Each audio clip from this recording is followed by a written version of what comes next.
On a une cadence sur le site de Sochaux de 60 véhicule-heure. 1 minute d'arrêt, c'est une voiture de perdu.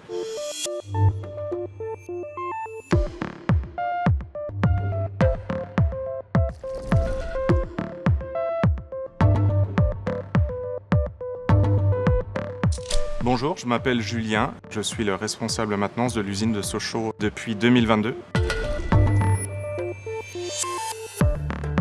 Mon métier consiste à entretenir tout le parc des installations de cette usine de montage de Sochaux. Donc, il s'agit des robots, des automates, des machines de manutention, toutes les machines qui servent à fabriquer la voiture, c'est-à-dire de l'entrée du montage à la sortie du montage. Ça peut être du simple capteur à une installation complète, comme un robot qui pose les vitres sur les véhicules. Ça peut être également aussi les petits AGV, les petits robots qui se promènent toute la journée tout partout dans l'atelier.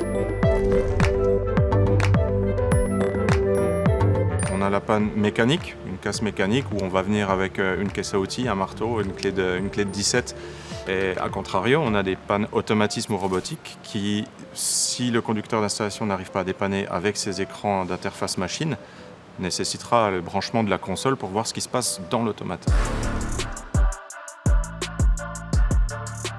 Outre le fait de réparer ces installations et les maintenir, il faut bien sûr en faire le préventif. Par exemple, un constructeur d'installation, un ensemblier, quand il vient nous installer un robot, une manutention, il nous dit par retour d'expérience, cette vis-là, il faut la resserrer au couple tous les 2 mois, ce capteur-là, il faut le changer parce que par habitude, il va lâcher. Donc ça fait partie des gammes de préventif, des gammes obligatoires qu'on doit faire pour que l'installation ne tombe pas en panne. On parle également de maintenance prédictive, c'est-à-dire qu'on va anticiper la panne grâce à des caméras, des capteurs de vibration ou des caméras thermiques. On a aussi, grâce à nos nouveaux standards, tous nos automates de l'usine, donc ça représente 150 automates, sont tous interconnectés sur un réseau. Il faut imaginer qu'un automate, c'est le cerveau d'une installation, le robot, c'est les muscles de l'installation.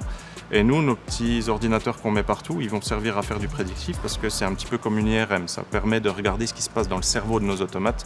Et du coup, on peut aller chercher le petit détail qui fait qu'il y a une petite dérive. On a également aussi des caméras qui permettent de visualiser certaines pièces sur nos machines.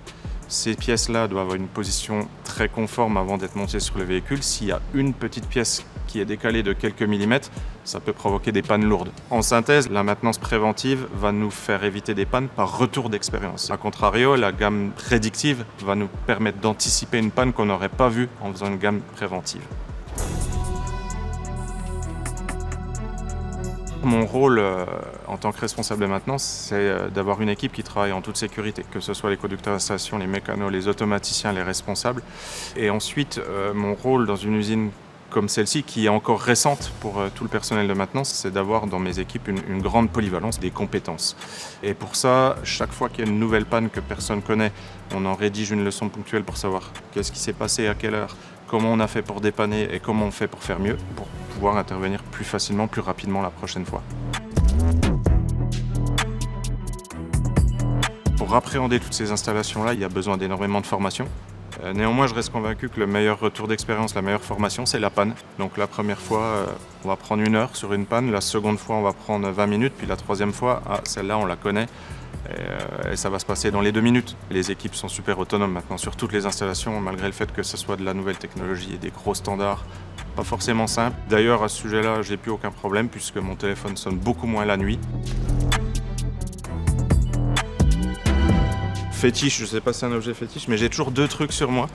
Un simple cadenas qui permet de rentrer dans une zone automatisée de façon sécurisée. C'est-à-dire que je rentre dans ma zone, je mets mon cadenas, je ne m'enferme pas tout seul. Si personne me voit, personne ne peut fermer la porte et personne ne peut mettre en cycle une machine dangereuse. Et puis pour la petite plaisanterie, j'ai toujours ça, c'est simple, c'est une clé plate, une clé de 8. Parce que la méthode de dépannage, c'est d'ouvrir un capot, de l'ouvrir et de le fermer. Et nous, on appelle ça la maintenance le TTR, t'arrêtes, tu redémarres. C'est un peu comme la box à la maison, quand elle tombe en panne, on l'éteint, on la redémarre, ça marche. Moi, c'est ma petite clé de 8 pour faire ça. Merci à vous.